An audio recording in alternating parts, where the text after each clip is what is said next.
को हमारे परिवार की ओर से आने वाले वर्ष की हार्दिक शुभकामनाएं। हमारी प्रार्थना है कि प्रभु का अनुग्रह आपके और आपके परिवार के साथ आने वाले इस वर्ष 2021 में लगातार बना रहे।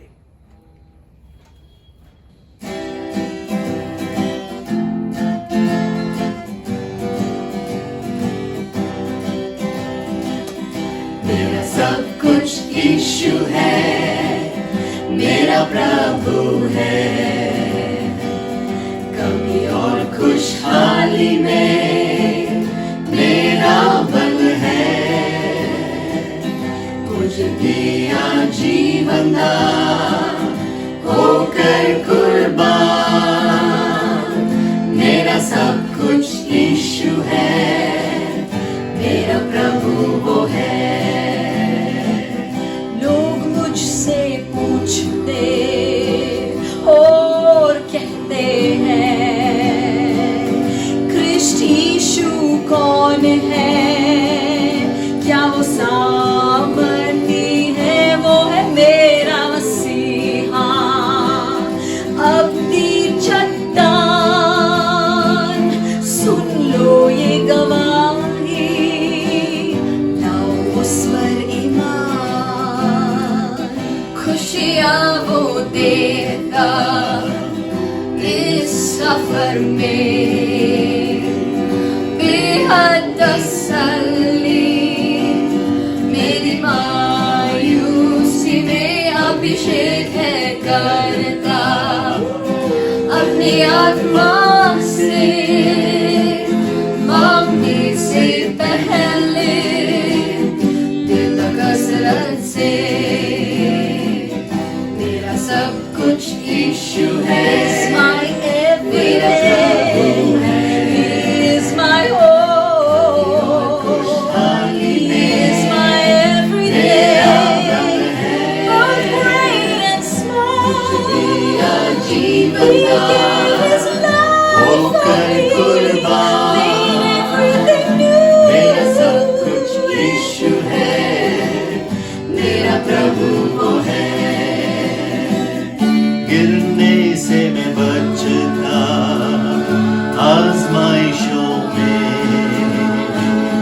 जब उसका वचन रहता दिल में। जीवन से भी बढ़कर मेरे यीशु में, शैतान और पाप पर जय पाता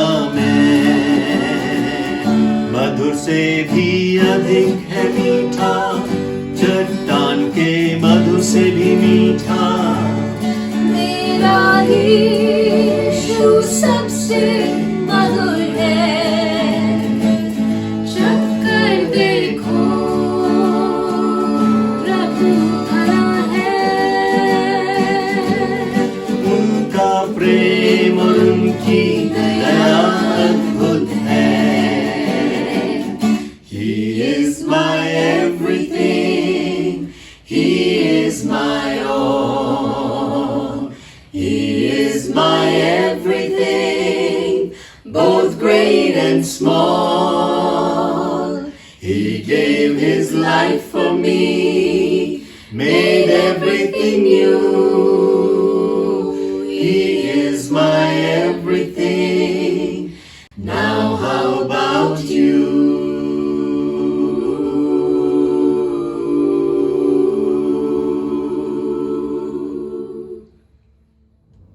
वर्ष 2020 के इन अंतिम क्षणों में इस संगति का जो अवसर परमेश्वर ने आपको और मुझे दिया है, उसके लिए हम उनका धन्यवाद दें हृदय की गहराइयों से। आज आप और मैं जीवित हैं, ये प्रभु की महाकरुणा का फल है। मानव के इतिहास में कई एक ऐसी घटनाएं घटी हैं जिसका असर हर क्षेत्र में हमको दिखने को मिलता है, और इन ऐतिहासिक घटनाओं ने मौलिक रूप से दुनिया को बदल डाला है। कुछ वारदात ऐसे भी हैं जो हम नेशनल हेडलाइंस पे नहीं देखते, लेकिन उसका इम्पैक्ट, उनका प्रभाव हमारे दैनिक जीवन में, हमारे पारिवारिक जीवन में और हमारे सामूहिक जीवन में उसका असर हमको देखने को मिलता है। एक रोड एक्सीडेंट में अचानक से परिजन की मौत हो जाना या उनका गंभीर रूप से घायल हो जाना, एक जानलेवा बीमारी से हमारे किसी अजीज की मौत हो जाना, एक गलत इन्वेस्टमेंट के द्वारा पूरा धंधा चौपट हो जाना, उतावले में गुस्से में आकर जो रिश्ता है उसको तबाह कर देना, वगैरह वगैरह कितनी ऐसी बातें हैं जो हमें जख्मी बना देती हैं। जख्म शायद भर जाते हैं, लेकिन कभी कभी ये जख्म फिर ताजे हो जाते हैं। इन परिस्थितियों से और तकलीफों से गुजरते हुए शायद हम संभल तो जाते हैं, लेकिन दिल में उस सवाल का जवाब पाने के लिए एक तरस हमेशा रहती है। आज के दिन पिछले साल यानी 2019 को क्या किसी ने कल्पना की थी कि नया साल 2020 हमारी बुनियाद या जड़ों को हिला करके रख देगा? कितने सारे प्लान्स हमने बनाए थे, कितने सारे सपने हमने देखे थे, कितने हमने नक्शा बनाया था। हमारे इरादे अच्छे थे, लेकिन हमारे सारे मंसूबों पर पानी फिर गया। इंग्लिश में कहते हैं man proposes and God disposes. बनाई थी हमने खीर, हो गया दलिया। मैं और आप आज उस मोड़ पर खड़े हैं। आगे का रास्ता हमें नहीं मालूम कैसा रहेगा। आने वाला वर्ष हमारे लिए कैसा रहेगा किसी को नहीं मालूम। मुझे नहीं मालूम कि मेरा आने वाले वर्ष कैसे रहेगा, लेकिन मुझे इसका आभास है और हम सबको इसका आभास होना चाहिए कि हमारे साथ आने वाले वर्ष में कौन साथ साथ रहेगा। कुछ आयतें हैं जो मैं आपके सामने पढ़ना चाहता हूं, मेहरबानी से ध्यान दीजिए। सभोपदेशक उसका 11 अध्याय 5 पद में लिखा है, जैसे तू वायु के चलने का मार्ग नहीं जानता और किस रीति से गर्भवती के पेट में हड्डियां बढ़ती हैं, वैसे ही तू परमेश्वर का काम नहीं जानता जो सब कुछ करता है। यशाया उसका 55 अध्याय 8 और 9 पद में लिखा है, क्योंकि यहोवा कहता है, मेरे विचार और तुम्हारे विचार एक समान नहीं है, न तुम्हारी गति और मेरी गति एक जैसी है, क्योंकि मेरी और तुम्हारी गति में और मेरे और तुम्हारे सोच विचारों में आकाश और पृथ्वी का अंतर है। भजन संहिता 33 उसके 10 और 11 में प्रभु का वचन कहता है, यहोवा जाति जाति की युक्ति को व्यर्थ कर देता है, वह देश देश के लोगों की कल्पनाओं को निष्फल कर देता है। यहोवा की युक्ति सर्वदा स्थिर रहेगी, उनके मन की कल्पनाएं पीढ़ी से पीढ़ी तक बनी रहेंगी। और नीति वचन उसके 16वें अध्याय के 9 पद में हम पढ़ते हैं, मनुष्य मन में अपने मार्ग पर विचार करता है, परंतु यहोवा ही उसके पैरों को स्थिर करता है। चंद घंटों में ये साल भी गुजर जाएगा, हम नए साल में प्रवेश करेंगे। जैसा मैंने कहा, आपको और मुझे आश्वासन होना है कि हमारे साथ आने वाले वर्ष में कौन रहेगा और कौन हमारे साथ जा रहा है।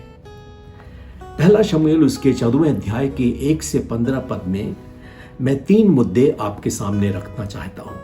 इससे पहले कि हम 2021 में प्रवेश करें, इन 3 मुद्दों पर मेहरबानी से आप गौर करें। पहला शमूएल उसका 14वां अध्याय 1 से 15।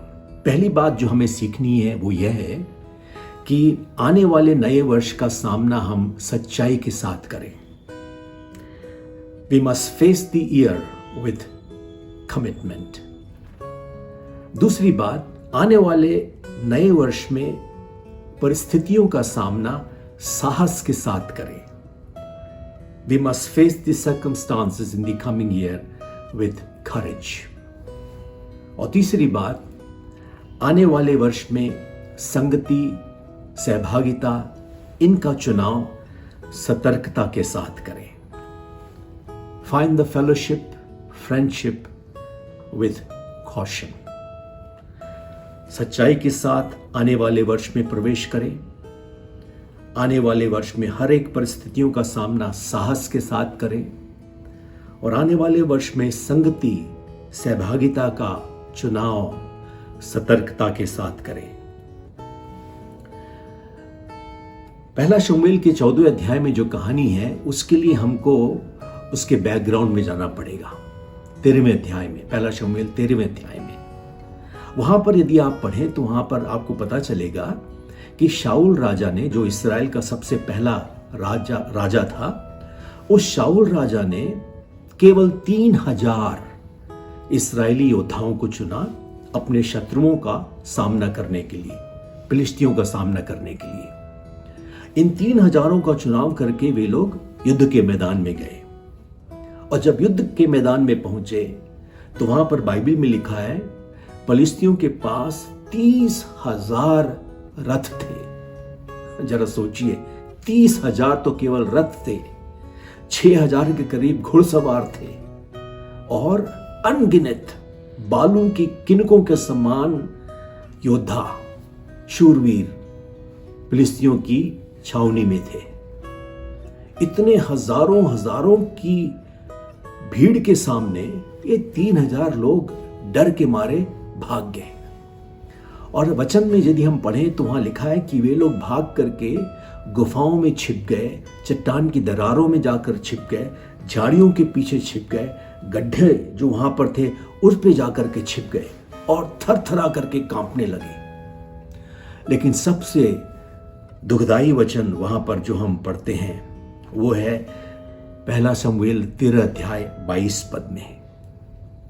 वहां इस प्रकार लिखा है, युद्ध के दिन शाऊल और योनातन को छोड़ किसी के पास, मतलब इस्राएली सेना के पास, किसी के पास ना तो तलवार थी और ना भाला था। जरा सोचिए, युद्ध करने के लिए वे लोग युद्ध के मैदान में जा रहे हैं, लेकिन शाऊल और उसके पुत्र योनातन को छोड़ करके किसी के पास ना तो भाला था ना तलवार थी। क्या कारण था कि वहां उनके पास भाले नहीं थे, तलवार नहीं थे? 19वें पद में हम यदि गौर करें तो वहां लिखा है कि इस्राएल में लोहार नहीं थे जो सेना के लिए तलवार या भाले बना सके। शर्मनाक और दर्दनाक बात यहां पर लिखी है। यदि हम इसको आत्मिक रूप से यदि उसका तर्जुमा करें, आत्मिक रूप से समझने की कोशिश करें कि युद्ध के मैदान में जा रहे हैं लेकिन उनके पास ना तो भाले हैं और ना तलवार, तो हम देखेंगे जैसा दूसरा कुरिन्थियों उसके 10 अध्याय के 3 और 4 पद में लिखा है, क्योंकि यद्यपि हम शरीर में चलते फिरते तो हैं, तो भी शरीर के अनुसार नहीं लड़ते, क्योंकि हमारी लड़ाई के हथियार शारीरिक नहीं है, पर गढ़ों को ढा देने के लिए परमेश्वर के द्वारा सामर्थी हैं। मैं शारीरिक हथियारों की बात नहीं कर रहा हूं, मैं आत्मिक हथियारों की बात कर रहा हूं। आज हमारी कलीसियाओं में अनेक लोग पाए जाते हैं जिनके पास ये आत्मिक हथियार नहीं है। युद्ध में तो जा रहे हैं, लेकिन जैसे ही शत्रु को देखते हैं थरथराते हुए कांप करके वहां से वो भाग जाते हैं। आने वाले नए वर्ष में प्रवेश करने के लिए आपके और मेरे पास किस प्रकार के आत्मिक हथियार हैं? यदि हम कहते हैं कि हमारे पास आत्मिक हथियार हैं, तो प्रश्न है, क्या हम इन हथियारों को सही तरीके से इस्तेमाल करना जानते हैं? मेरे एक मित्र हुआ करते थे जो गुजर गए। उनके डैडी और उनके जो ग्रैंड पेरेंट्स थे, दादा परदादा, वे सब शिकारी परिवार के थे। तो स्वाभाविक है कि उनकी जो पुरानी पुरानी बंदूकें थी वो पीढ़ी दर पीढ़ी दूसरे लोगों को मिलती गई। तो मेरे दोस्त के पास काफ़ी बंदूकें थी पुराने ज़माने की। वो 12 बोर गन था और एक लंबा बैरल का गन था जिसमें वो लोग बारूद भरते थे और छर्रे भरते थे और उसको भर करके फिर जानवरों का जब शिकार करने जाते थे तब उसको वो मारते थे। आजकल तो खैर शिकार करना कानूनी अपराध है, लेकिन उस जमाने में ये सब लोग शिकार ज़्यादा करते थे।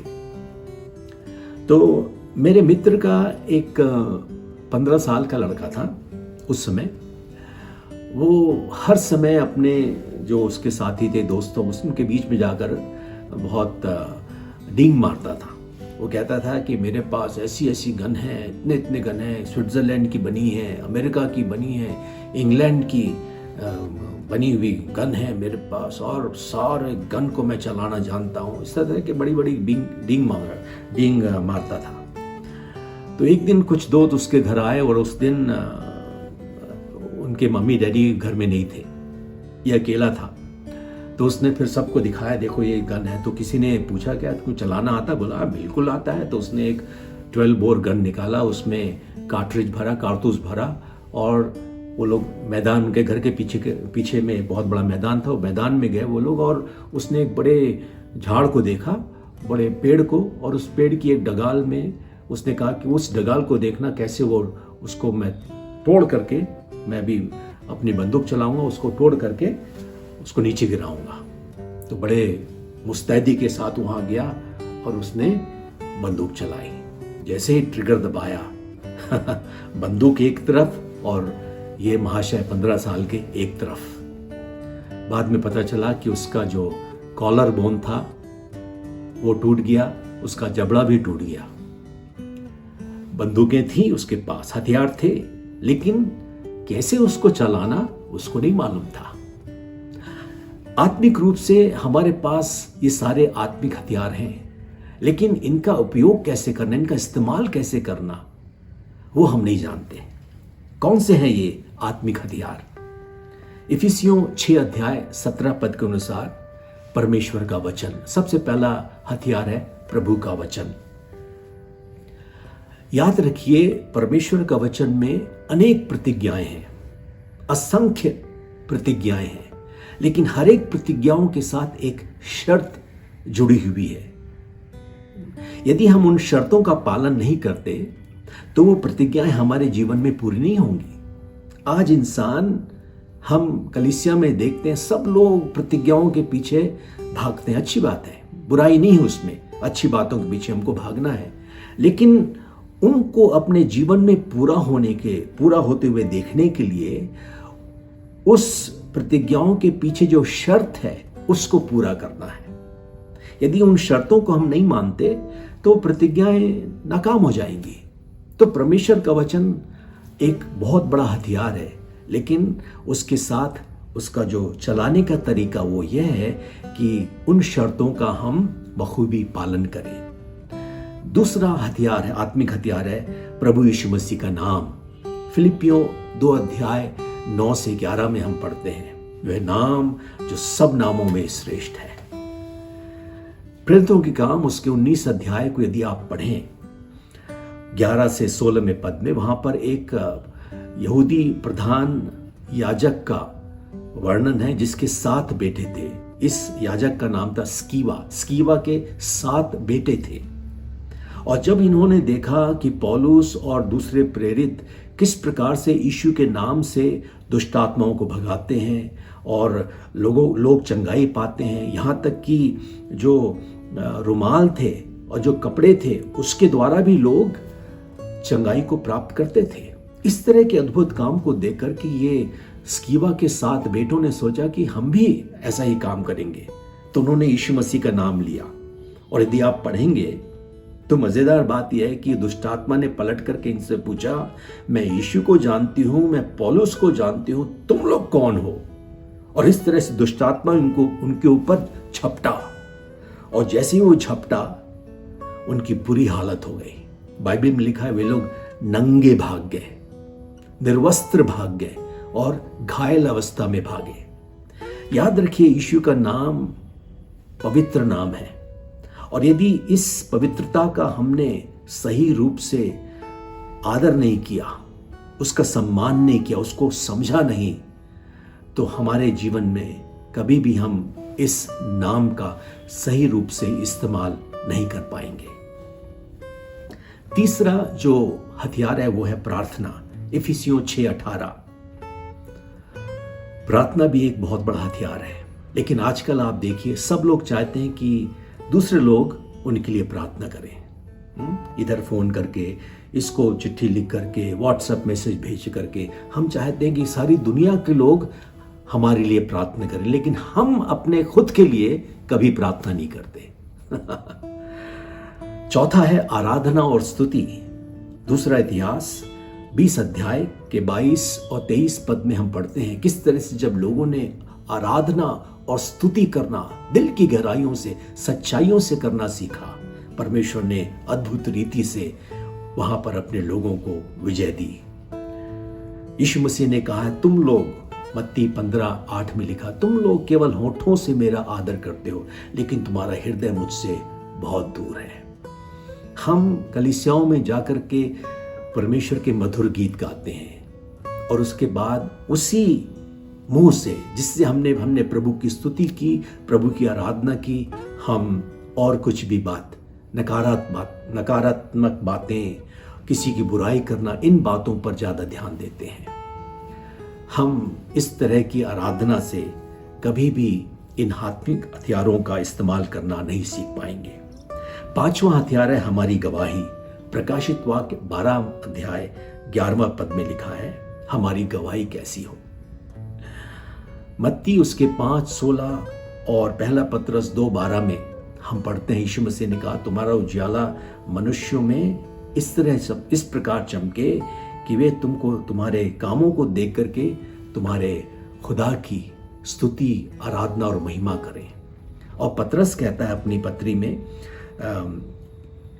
पहला पत्रस 2:12 में, कि तुम्हारा चाल चलन गैर मसीहों के सामने इस प्रकार से हो कि जिस कामों के द्वारा तुम्हारी नाम धराई होती है, तुम्हारी निंदा होती है, तुम्हारे भले कामों को देखकर वे प्रभु की स्तुति करें। कई साल पहले मैं इटारसी बाइबल कॉलेज में पढ़ाने के लिए गया था, बहुत साल पहले। पास्टर कुरियन थॉमस का बहुत अच्छा सेंट्रल इंडिया बाइबल कॉलेज है, और अभी डॉक्टर मैथ्यू के थॉमस उसके प्रभारी हैं। उस समय जब मैं पढ़ाने गया था तो बहुत सारे विद्यार्थी मेरे अच्छे दोस्त बन गए थे, और आज भी काफ़ी दोस्त हैं, 20-22 साल हो गए, लेकिन अभी भी उनके साथ मेरा रिश्ता है। और एक ऐसे भाई हैं, उनका नाम है मनोज पॉल, जो बिहार में सेवा करते हैं। और बाइबल कॉलेज के दौरान उनको ट्रेनिंग दी जाती है किस तरह से प्रचार किया जाए, किस तरह से बाइबल का जो अनुवाद है, तर्जुमा सही तरीके से करें, किस तरह से लीड करना, ये सब सिखाए, सबकी ट्रेनिंग दी जाती है। तो एक दिन मनोज की बारी आई कि वो प्रचार करे, तो उसने जो बात किया वो आज भी मुझे याद है। मनोज पॉल ने कहा पीटर के बारे में, पीटर, यदि आपका नाम पीटर है तो मेहरबानी से माफ करना, ये आपके बारे में नहीं है, मैं भी नहीं जानता इस पीटर को, और शायद आप भी नहीं जानते, ये पीटर को केवल मनोज पॉल भाई जानते हैं। तो मनोज पॉल ने कहा कि नाम तो है पीटर, लेकिन पी करके टर्र हो जाते हैं। क्या गवाही है हमारी गवाही अन्य जातियों में बहुत खराब है, और ये हथियार हमारे लिए भलाई के बदले बुराई ज्यादा करते हैं। छठवां हथियार है उपवास। मत्ती 17:21 यीशु मसीह कहते हैं, जब भी तुम उपवास करो, उपवास के साथ प्रार्थना करो।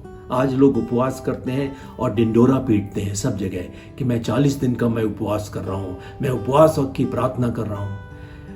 ये डिंडोरा पीटने की आवश्यकता नहीं है। जब आप उपवास करें, जब आप प्रार्थना करें, तो आपका जो आचरण है, आपका जो आत्मिक और जो अंदरूनी जो बातें हैं, वो केवल प्रभु जानते हैं। तो जो उपवास और प्रार्थना है केवल आपके और प्रभु के बीच में होना चाहिए, डिंडोरा पीटने की आवश्यकता नहीं है।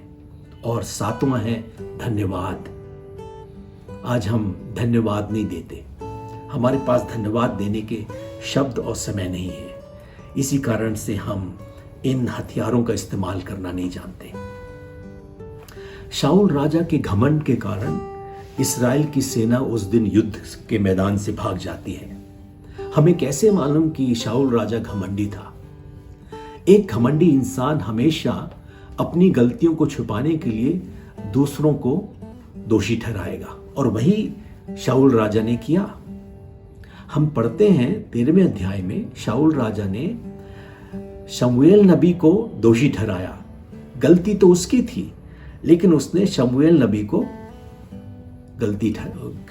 को दोषी ठहराया। उसने कहा कि तुम नहीं आए समय पर, इसलिए मैंने जो तुम्हारा काम था याजक का, वो काम मैंने पूरा कर दिया। अपना खुद का काम नहीं किया। अपनी कमी को छुपाने के लिए, कि उसके अंदर धीरज की कमी थी, उसको छुपाने के लिए उसने शमूएल नबी पर उंगली उठाई, उसको दोष दिया। 13वें अध्याय में। 14वें अध्याय में जैसा हमने पढ़ा कि इस्राएल की सेना युद्ध के मैदान से भाग गई थी, और उस गलती को छिपाने के लिए जो गलत निर्णय, जो बिना सोचे समझे निर्णय शाऊल राजा ने लिया, उस गलती को छिपाने के लिए उसने सारा दोष अपने पुत्र योनातन के ऊपर डाल दिया। और 15वें अध्याय में हम पढ़ते हैं जो आज्ञा परमेश्वर ने शमूएल नबी के द्वारा दी थी कि अमालेकियों का सर्वनाश करना, उनकी जो संपत्ति है, उनके जो जानवर हैं, सबको तबाह कर देना। लेकिन शाऊल राजा ने ऐसा नहीं किया। और जब शमूएल आकर के उससे पूछता है, ये क्या है? मैं ये गायों का रंभाना और भेड़ों का मिमियाना सुन रहा हूं, ये क्या है? तो शाऊल राजा ने अपनी गलती को, अनाज्ञाकारिता की, जो उसने आज्ञा का उल्लंघन किया, उसको छुपाने के लिए उसने सारा दोष लोगों पर डाल दिया। जब हम लोगों पर दोष डालते हैं तो उसका अर्थ है कि हम घमंडी हैं। उत्पत्ति के 3 अध्याय के 12 पद में हम जानते हैं क्या लिखा है। जब यहोवा आकर के आदम और हवा से पूछता है कि किसने कहा कि तू निर्वस्त्र है, तो आदम कहता है, स्त्री ने, जिसे तूने मुझे दिया है, इसने मुझे बहकाया और मैं इसके बहकावे में आ गया। हम दूसरों पर दोषारोपण ना करें। हम अपना जो अपराध है, अपना जो गुनाह है, उसको अंगीकार करें। हम पढ़ते हैं नीति वचन के 28 अध्याय के 13 पद में कि जो अपना अपराध छिपा करके रखता है उसका कार्य कभी सफल नहीं होता, परंतु जो उनको मान लेता है और छोड़ भी देता है, उन पर दया की जाती है। यदि हम अपने अपराधों को छिपाएंगे तो आने वाले वर्ष में हम कभी भी सफल नहीं होंगे। हमको छोड़ना है, मान लेना है, हमको पूरी तरह से छोड़ देना है, तब हम पर दया की जाएगी। भजन का लिखने वाला कहता है, भजन 32 अध्याय 3 से 5 में, जब मैं चुप रहा, मतलब जब मैंने अपने गुनाहों को नहीं माना, उसका अंगीकार नहीं किया, तो दिन भर कराहते कराहते मेरी हड्डियां पिघल गई, क्योंकि दिन रात मैं तेरे हाथों के नीचे दबा रहा और मेरी तरावट धूप काल सी झुराहट बनती गई। जब मैंने अपना पाप तुझ पर प्रकट किया और अपना अधर्म न छिपाया और कहा कि मैंने यहोवा के सामने गुनाह किया है और मैं उसको मान लूंगा, तब परमेश्वर ने, हे यहोवा, तूने मेरे अधर्म और पाप को क्षमा कर दिया। दानियल के 4 अध्याय के 27 पद में हम पापों को माने, इसकी सलाह हमें दी गई है। इस प्रकार की दयनीय अवस्था में रहकर, दूसरों पर दोषारोपण लगाकर, बिना धीरज रखे, गलत सोच विचार से और बिना सोचे समझे और आज्ञा का पालन न करते हुए यदि हम आने वाले वर्ष में प्रवेश करेंगे तो हम कभी सफल नहीं होंगे।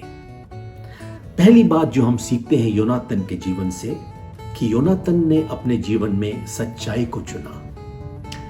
पहला शमूएल के 4:1-6 पदों को यदि हम पढ़ें तो वहां लिखा है, मैं आपके सामने पढ़ूंगा। एक दिन शाऊल के पुत्र योनातन ने अपने पिता से बिना कुछ कहे अपने हथियार ढोने वाले जवान से कहा, आ हम उधर पलिश्तियों की चौकी के पास चलें। शाऊल तो गिबा की सीमा पर मिग्रोन में अनार के पेड़ के नीचे टिका हुआ था और उसके संग कोई 600 लोग थे। और फिर वहां पर एली के पुत्र वगैरह उनके बारे में लिखा है।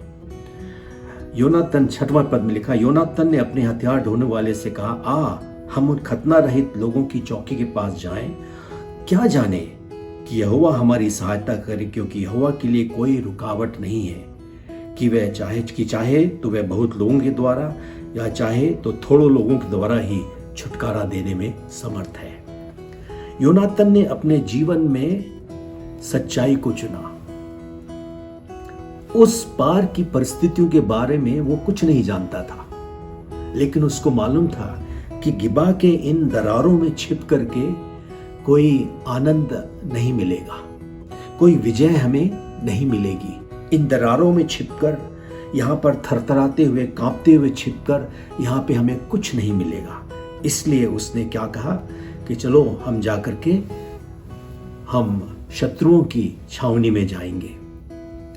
सच्चाई जब हमारे दिल में नहीं रहती है तब हम हमेशा डरते और कांपते हैं, लेकिन यदि सच्चाई हमारे दिल में है तो हम हमेशा हिम्मती रहेंगे, हम कभी डरपोक नहीं बनेंगे और हमेशा हमें आश्वासन रहेगा कि हमारा सृष्टिकर्ता, इस जगत का बनाने वाला, उसकी ओर से हमें सहायता मिलेगी। भजन संहिता 121 1 और 2। मुझे सहायता कहां से मिलेगी? आकाश और पृथ्वी के कर्ता की ओर से मुझे सहायता मिलेगी। योनातन ने पूरी तरह से समझ लिया कि इन झाड़ियों में रहना, इस प्रकार के दरारों में छिपना, इसके द्वारा प्रभु से कभी हमें सहायता नहीं मिलेगी। मेरे प्रिय, यदि आप चाहते हैं कि आप आने वाले वर्ष में प्रवेश करें तो सच्चाई के साथ प्रवेश करें। उन बातों को जो आपके जीवन में बोझ बन गई हैं, उनको आप प्रभु के सामने अंगीकार करते हुए आगे बढ़ें।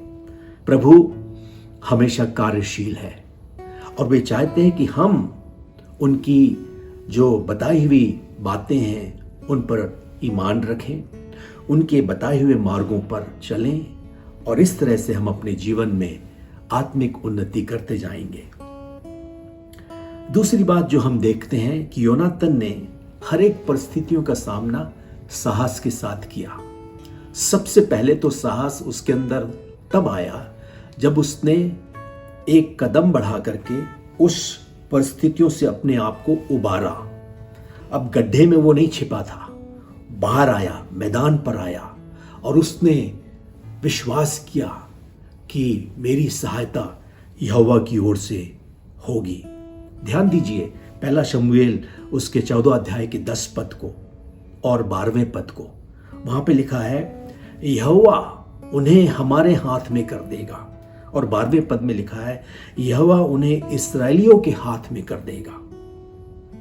उसके पास इतना साहस था, उसके पास इतना विश्वास था, उसके पास इतना धैर्य था कि वो जानता था कि यहोवा परमेश्वर उन अपरिचित परिस्थितियों को उनके अधीन कर देगा। आने वाला वर्ष 2021 हमारे लिए बिल्कुल अपरिचित है, हमें नहीं मालूम, लेकिन यदि हम चाहते हैं कि उन परिस्थितियों का हम सामना करें तो उसका हमको साहस के साथ सामना करना पड़ेगा, और वो साहस केवल सच्चाई के द्वारा प्रभु पर विश्वास करने पर हमको मिल सकता है। योनातन ने जो रास्ता चुना वो आसान नहीं था। दरारों में छिप करके यदि आप पढ़ें उसको, दोनों तरफ नुकीले चट्टान थे। यदि वो फिसलता तो वो नुकीले चट्टान उसकी जान ले सकते थे। उसने साहस करके अपने संगी को अपने साथ लिया और वे दोनों बड़े हिम्मत के साथ आगे बढ़े। उनको मालूम था कि जान खतरे में है, दुश्मन उनको एक तीर से, एक भाले से या तलवार से मार करके उनको खत्म कर सकता है, लेकिन उन्होंने साहस दिखाया।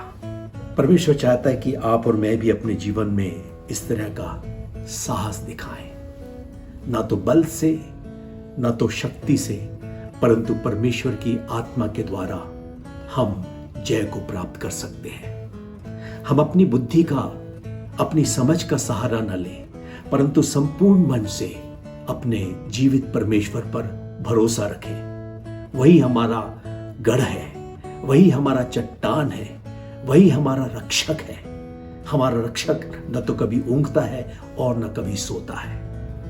और तीसरी बात जो हम योनातन के जीवन से देखते हैं वो यह है कि उसने संगति और अपने सहयोगी का चुनाव बड़ी सतर्कता के साथ किया, सोच समझ करके किया।